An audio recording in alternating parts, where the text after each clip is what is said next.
Halloween. I've never really liked this holiday. It's always felt inferior to Christmas in my opinion, and I haven't enjoyed it for at least 10 years. I've been trying my best to embrace the Halloween spirit this time round, but I still feel like there's something missing. I'm taking Halloween celebrations to the next level this year, and what better way of enjoying the spooky season than with some scary stories and grisly tales. In celebration of Halloween, let me tell you some stories from an animated TV series so horrifying that it's still etched into the nightmares of young people all over the world. It was dark, terrifying, and it mostly aired at nighttime, as fictional misbehaving children were killed in the most violent ways imaginable. This is the story of Grizzly Tales for Gruesome Kids.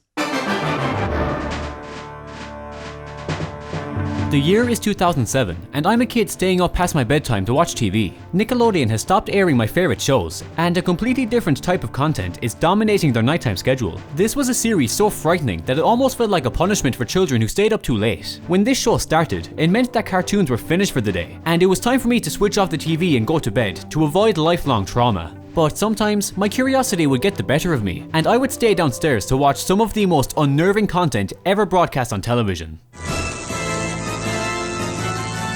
The Grizzly Tales franchise originated as a series of books written by Jamie Ricks, with the first installment releasing on May 17, 1990. Each book contained multiple short stories that finally discouraged children from being lazy, greedy, and rude to grown-ups, with some graphic stories that could intimidate any child. This series of books would later receive a TV show adaptation, Grizzly Tales for Gruesome Kids, a series of cautionary tales for lovers of Scream. Grizzly Tales was a hit on TV, receiving universal praise from viewers for being such a breath of fresh air, and a huge diversion from what we typically expect from children's entertainment. Instead of being another cookie-cutter cartoon with bright colours and safe pandering storylines that appeal to kids, Grizzly Tales spat in the face of these conventions and made its view on children very clear. All children are little liars. Each episode of the show started off with Uncle Grizzly, our not-so-friendly narrator voiced by Nigel Planer, introducing the stories in his dilapidated cinema, known as the Scream Screen, for his only customer. These piece-of-camera introductions were enough to send me up to my bedroom in a panic before the episodes truly began, as he would manipulate his body in scary ways, rant about his contempt for all children, and physically abuse his pet spider Spindleshanks. Uncle Grizzly is arguably one of the creepiest characters in TV history, albeit one of the most strangely charismatic. This man is nightmare fuel personified, but he knows how to present an engaging program. Uncle Grizzly's next move could never be predicted, but you could always be certain that he would have a terrifying story prepared. The show's animation style was crude and visually unpleasant, which made it so distinct from traditional cartoons. The idea behind Grizzly Tales for Gruesome Kids was to scare its young viewers into behaving themselves by telling stories of horrible kids being punished for their actions. The show's pilot episode premiered on January 4th, 2000 with the story titled The New Nanny, and what an emphatic first impression it made. The New Nanny told the story of a working class family struggling to find a nanny who could tolerate their unpleasant children. These little brats terrorized their nanny, refusing to eat their dinner, pretending to sleep in the bath, and worst of all, being disgusting little liars. Mrs. Frightfully Busy hired a new nanny who claimed that no child is too difficult to handle. Only problem was, this new nanny was a fucking python. But these children continued to make the same horrible mistakes of physically abusing her and making her life a living hell. Needless to say, this new nanny quit almost immediately, so another nanny was hired and that ended quickly. The children continued to lie to their parents,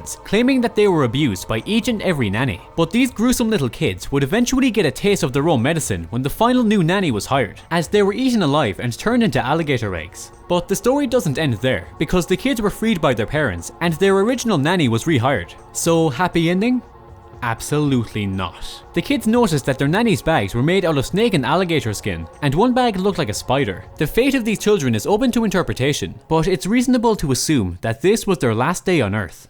The ending of The New Nanny actually pales in comparison to some other stories featured on Grizzly Tales. The whole premise of the show was simple. If children refused to be polite and obey their parents, karma would strike in vicious ways. Gruesome Kids would meet a gruesome end in each and every episode, and the show wasn't afraid to depict children being eaten, tortured, mutilated, and brutally murdered. The Princess's Clothes tells the story of a wicked witch providing new clothes for a girl named Felicity, who was described as a princess by her father. But this wasn't necessary, because Felicity was spoiled by her parents and already had a superfluous amount of clothing. She refused to wear anything from the catalogue supplied by the witch due to her unhealthy obsession with fancy clothes. Her beautiful wardrobe was replaced with ugly garments, so this gruesome kid threw a tantrum and shredded up these new clothes. But Felicity would pay the price when the witch used supernatural powers to destroy her favorite clothes, so she had nothing to wear to school. Felicity received her ultimate punishment the following morning, as she was forced to go to school wearing a blanket. Alright, this isn't exactly the most horrific story that Grizzly Tales had to offer, but a lot of tales had some graphic endings that were borderline extreme for a kids TV network. One particular story that I remember vividly is A Tangled Web,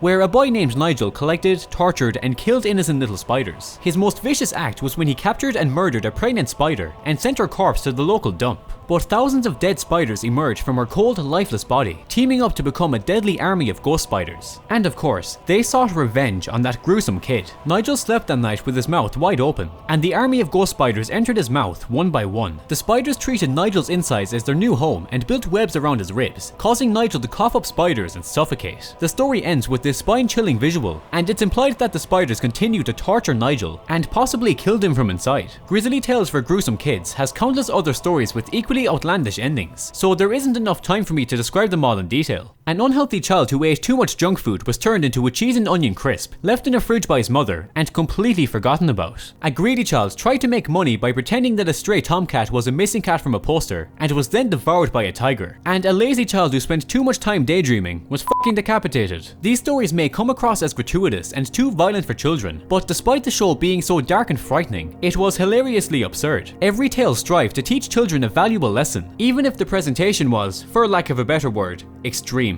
Don't disrespect your elders, don't spend all your time watching TV and eating crisps, don't be cruel to insects, and don't obsess over material items. But how did a cartoon so scary get greenlit for kids to watch? And how did it stay on the air after all its nightmare-inducing stories? Grizzly Tales is presented as a surreal black comedy with some elements of horror, and its underlying goal was to discipline children in its own unique way. So the series could be broadcast on kids channels, albeit very late at night when good children were already asleep. It fascinates me how the show got away with the insane writing and graphic endings, and I have a lot of respect for it after all these years. Grizzly Tales may have traumatized me as a child, but I must admit that it's one of the most original shows I've ever seen on Nickelodeon. It was such a welcome shake-up to the usual formula of kid shows, a completely unconventional program that didn't comply with the expectations of children's entertainment, and I'll always appreciate that. There was nothing else like it on television. It didn't feel PG, and it was never afraid to make each episode as sick and twisted as humanly possible. Unfortunately, the show lost a lot of its charm in its final 2 seasons, as it underwent a radical change in art style that most viewers disapproved of. But that doesn't take away from the sheer brilliance and originality of its earlier seasons. Grizzly Tales was one of the most messed up shows on television, and you need to have watched it as a child to fully understand how horrifying it was. But kids growing up today won't experience that exhilarating feeling of fear when this show started after 11 PM, because I haven't seen Grizzly Tales on TV for several years. The series finale was broadcast in 2012, and Uncle Grizzly's reign of terror over nighttime and Nickelodeon has come to an end ever since. I'm not sure exactly when Grizzly Tales stopped airing on TV altogether, but there's one thing I am sure of. Even though Grizzly Tales for Gruesome Kids no longer has any presence on our television screens, it will forever be present in our nightmares, and it can never be erased.